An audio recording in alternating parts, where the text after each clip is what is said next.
Bonjour à toutes et à tous, j'espère que vous allez bien. J'ai besoin juste de 2 minutes pour l'introduction, que vous ne fassiez rien. Juste écoutez-moi et imaginez, j'ai besoin de votre cerveau qui soit disponible pour moi, ça va durer vraiment 2 minutes. Donc imaginez, vous êtes manager et vous vous réveillez le matin, vous vous sentez bien. Vous êtes heureux, vous êtes content de vous réveiller. Vous voyez que vous allez faire vos petits rituels, donc le petit déjeuner, la douche, voilà, et tout se fait sans stress, tranquille. Vous prenez votre moyen de locomotion, ou peut-être même vous travaillez chez vous, et vous êtes là. Vous vous dites, ok, je sais ce que j'ai à faire, je suis tranquille. Vous commencez à vous connecter avec vos, les collaborateurs de vos équipes qui sont hyper on fire, qui sont contents d'être là, qui vous kiffent et qui sont trop heureux de partager ce moment ensemble. Et vous avez la même émotion, ultra positive. Et là, vous commencez à discuter, vous comprenez, il n'y a aucun souci de communication. Vous êtes tranquille, quoi. Et vous faites ce que vous avez à faire. Vous avez votre to-do list là à côté. Vous savez que quoi qu'il arrive, vous arriverez à la fin de cette liste et vous êtes heureux, quoi. Arrive le moment du déjeuner, c'est le moment que vous adorez parce que vous allez découvrir encore un peu plus vos collaborateurs ou d'autres collaborateurs, d'autres services et vous allez échanger, apprendre, grandir de ces échanges. Et vous continuez votre journée et tout se passe comme vous l'aviez prédit, exactement pareil, comme vous l'aviez écrit surtout. Et à la fin de la journée, vous êtes fatigué, mais complètement zen. Vous êtes satisfait de vous. Vous savez que vous avez fait votre job bien, aucun problème. Et vous vous endormez de manière hyper sereine. Est-ce que vous imaginez tout ça? Bon, maintenant, réveillez-vous. En fait, on va arrêter de rêver. Là, c'était un rêve, ok. Mais néanmoins, c'est un rêve qui est atteignable et possible. Donc, dans cet épisode, ce que je vous propose, c'est de vous donner 10, de vous poser 10 questions pour vous aider à cheminer pour que ça soit, oui, votre vie de rêve et que vous atteigniez ce rêve qui a l'air magnifique. Moi, perso, je ne l'ai pas atteint, je n'ai pas eu le temps de l'atteindre. J'étais pas très loin, il m'aurait fallu encore 2 3 ans. Et ces 2 3 ans, ben, je vais vous poser les questions qu'il faut parce que j'accompagne mes collaborateurs, mes clients, pardon, qui ont ces problématiques-là et je vois bien sur quoi nous travaillons. Et donc, je vais vous livrer aujourd'hui les 10 questions à vous poser pour devenir un manager épanoui. Restez avec moi. Bonjour à toutes et à tous, je m'appelle Fabienne Moltor, je suis coach pro perso pour les dirigeants d'entreprise après avoir été manager pendant 13 ans chez L'Oréal. Vous découvrirez dans ce podcast des expériences de manager, bonnes et mauvaises, ainsi que des conseils qui vous permettront de dire un jour, je l'espère, je suis manager et je le vis bien. Aucune langue de bois et beaucoup d'humour dans ce podcast car le management peut être sérieux et fun. Je vous souhaite une très belle écoute.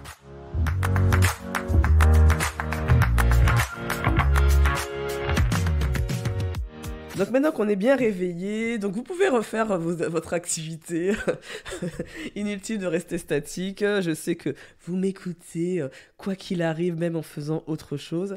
Donc je vous livre les 10 questions. Et ce qui est intéressant dans cet épisode, et un peu particulier, c'est que vous allez comprendre tous les autres épisodes. C'est-à-dire que ça va les mettre en musique. Puisque pour les 10 clés, je vais, sauf la dernière clé, qui n'est pas dans la liste, on va dire pour les 9 des 10 clés, je vais vous renvoyer vers les épisodes à écouter.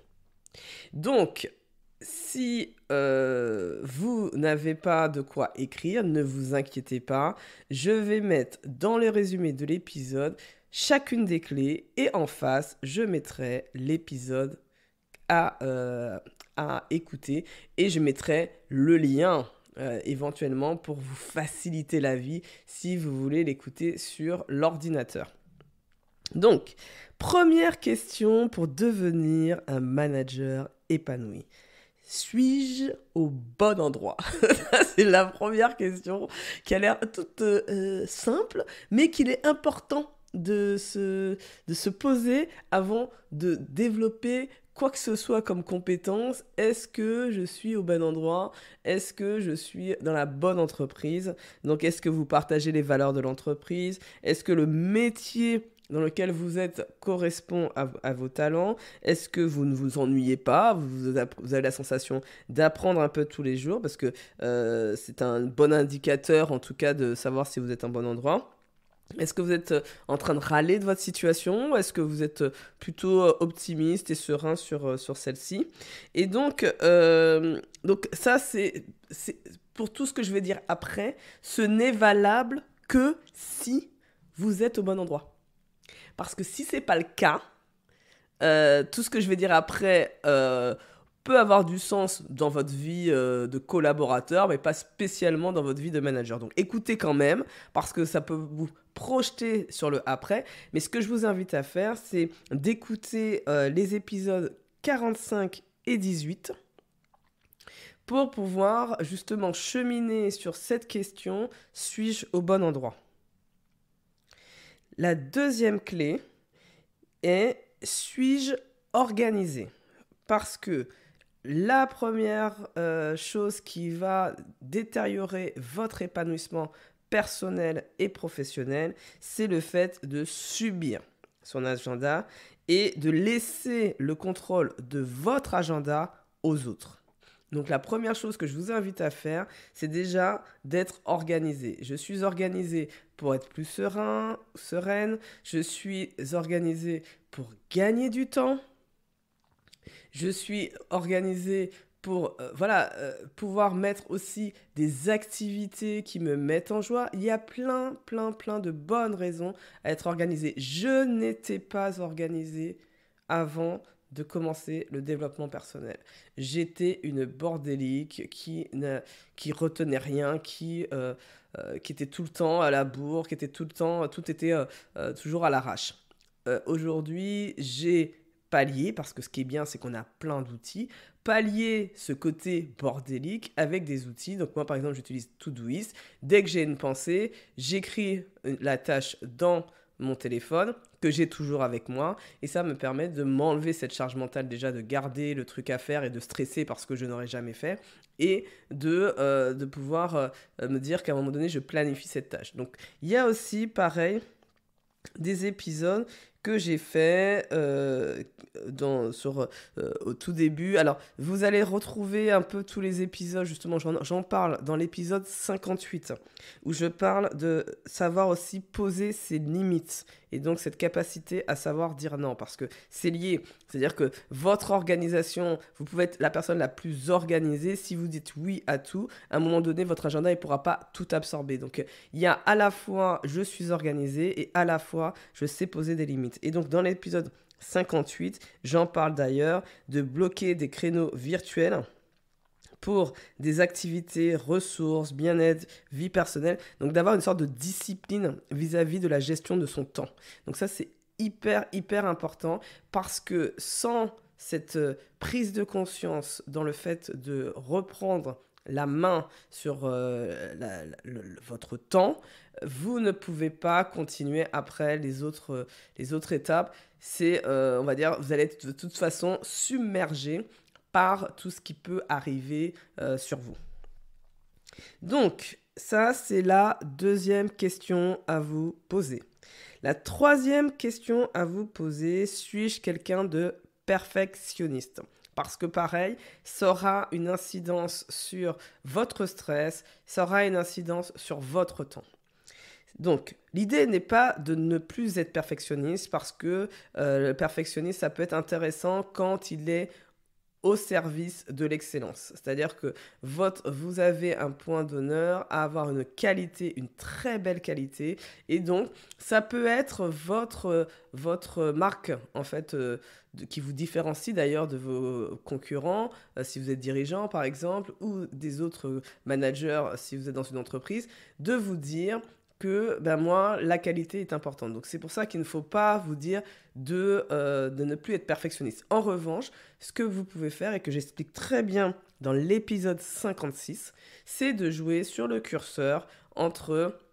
Alors j'ai fait un peu de provocation en parlant de laxisme, mais c'est ça, c'est entre laxisme et perfectionnisme en fonction des tâches, en fonction des attendus, de la situation, de l'énergie que vous pouvez y mettre, du temps que vous pouvez y consacrer, d'adapter votre perfection à ce niveau-là. Donc ça, c'est adapter à la tâche ma perfection. Donc ça, c'est la question numéro 3. La question numéro 4.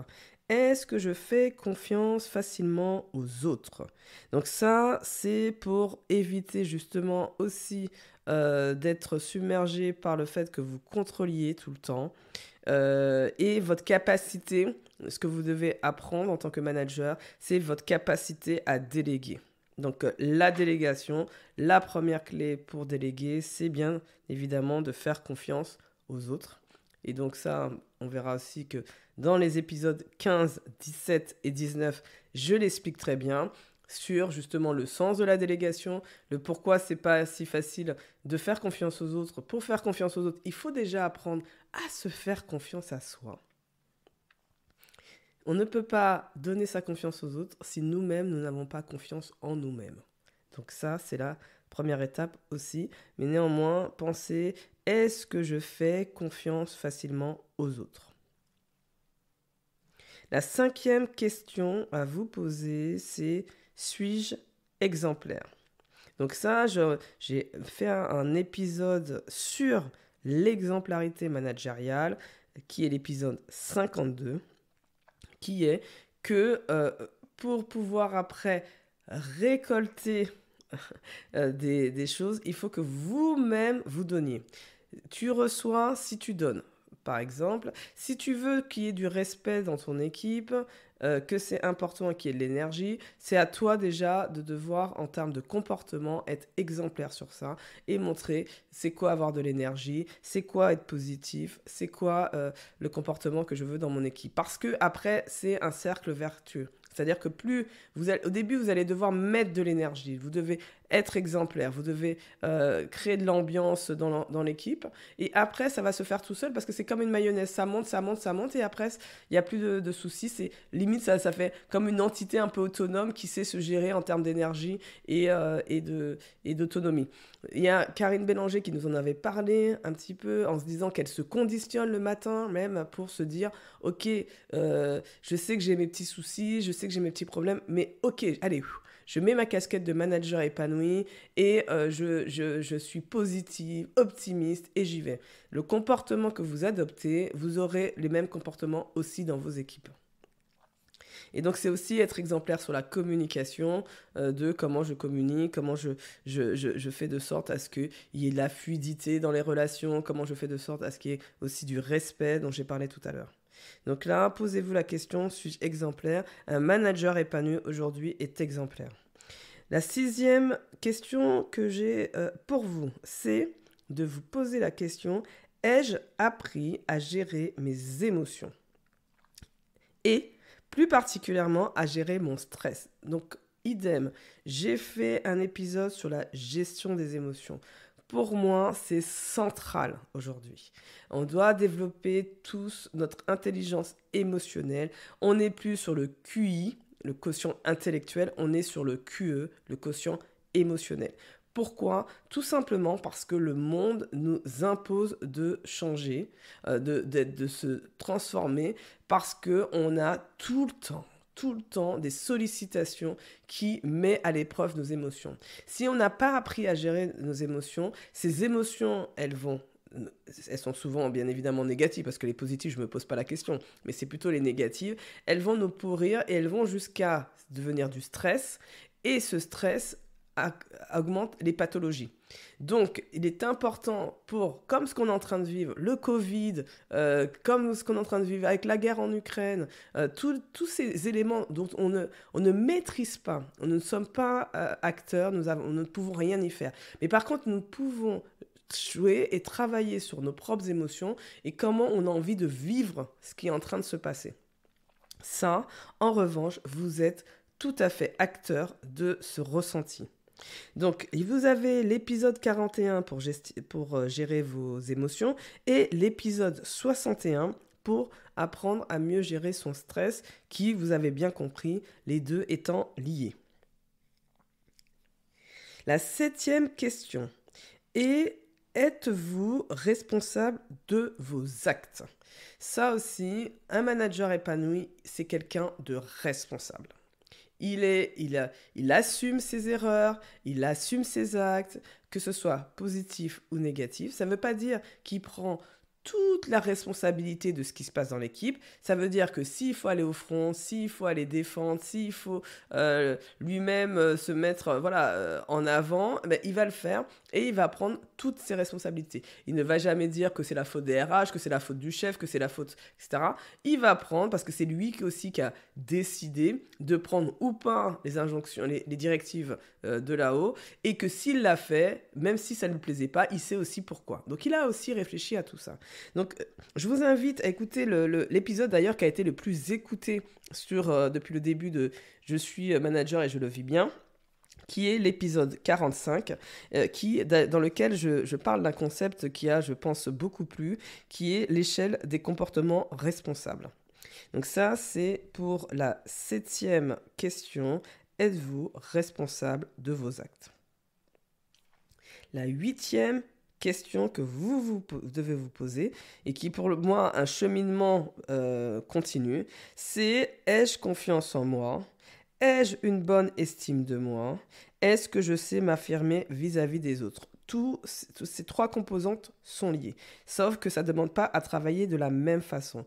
J'explique dans différents épisodes que l'estime de soi, c'est sa capacité à comment on se perçoit et le fait de s'aimer. Donc le fait de m'aimer avec mes qualités et aussi mes défauts, et de ne pas être dans l'autoflagellation, de me dire que je suis nul, je ne suis pas à la hauteur, et de s'autoflageller. L'idée, c'est de se dire on s'aime comme on est.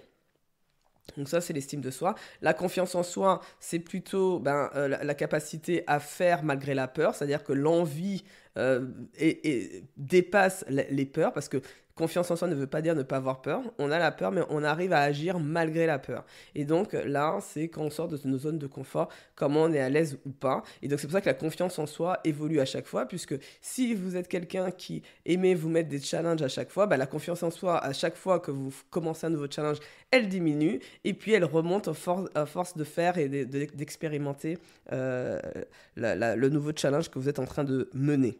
Donc ça, c'est les 2 premières. Et l'affirmation vis-à-vis des autres. Quand on a une bonne estime de soi, quand on a une bonne confiance en soi, c'est vrai que c'est plus facile, mais c'est encore une autre composante qui est plus liée avec l'assertivité, c'est notre capacité à nous affirmer vis-à-vis des autres. Donc il faut effectivement avoir un bon niveau déjà d'estime de soi et de confiance en soi qui nous permet d'y aller. Mais après, derrière, il y a quand même de l'audace, d'oser dire les choses. Il y a quand même aussi d'être confiant sur l'autre, ma capacité à communiquer, à rentrer en interaction avec l'autre.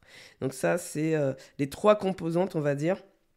Donc confiance en soi, estime de soi, affirmation de soi, donc qui sont la 8e question que vous devez poser. C'est pas vraiment une question, c'est plutôt de vous évaluer où vous en êtes aujourd'hui sur ces 3 composantes et sur quelles composantes ai-je besoin de travailler demain.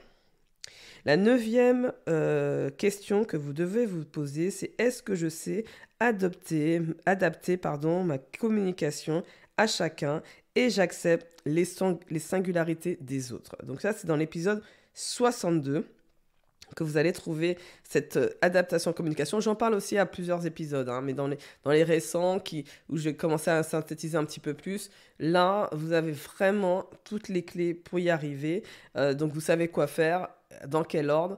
Là, l'idée, c'est vraiment, plus vous allez adapter votre communication, moins vous aurez de conflits dans votre équipe, moins vous aurez de désaccords, de problèmes, etc. Parce que vous allez apprendre à écouter l'autre, vous allez apprendre à réceptionner aussi les gens qui ne sont pas forcément d'accord et à intégrer aussi leur vision, intégrer ce qu'ils sont en train de vous dire et ne pas camper sur vos positions. Donc ça, c'est pour moi hyper, hyper important. Alors la dernière clé dont je vous ai parlé au tout début, je vous ai dit, mais celle-là, j'ai pas fait d'épisode dessus. Mais que si vous écoutez ce podcast, c'est certainement que vous l'êtes. Ou encore un petit peu. Parce que qu'est-ce que ça veut dire je suis manager et je le vis bien? Ça veut dire qu'on a quand même l'idée que c'est possible. Et qu'on se dit, je peux y arriver. Si j'écoute ce podcast, peut-être que je pourrais bien vivre, ou en tout cas mieux vivre, ce que je suis en train de vivre dans mon management. Donc, posez-vous la question, est-ce que vous êtes optimiste? Pareil, comme n'importe quel trait de personnalité, j'ai envie de dire qu'on est naturellement pessimiste. L'être humain est naturellement pessimiste. En revanche, il a le choix de se dire « Moi, je décide aujourd'hui d'être optimiste ». Qu'est-ce que ça signifie optimiste? Ça veut dire que je vois que c'est la merde, mais je décide de ne pas m'arrêter là. Je vois que probablement ça va être un peu compliqué d'un point de vue business avec tout ce qui se passe dans le monde, entre le Covid, la guerre, etc., que le pouvoir d'achat va diminuer. Et bien quand même, j'essaie de trouver des ressources en moi pour essayer d'aller trouver d'autres solutions, de comment faire pour rebondir, comment faire pour quand même avancer malgré tout ça. Et je ne suis pas défaitiste, je ne m'apitoie pas sur mon sort, parce que le pessimiste, quand vous prenez la posture de pessimiste, qu'on peut prendre à n'importe quel moment, je vous dis, on est plutôt pessimiste et après on décide d'être optimiste, c'est de râler, de dire que ça ne va pas. On revient sur la côté responsabilité de ses actes et donc de se plaindre et de rentrer dans une boucle de plainte perpétuelle plutôt que de se mettre en action et d'essayer d'agir.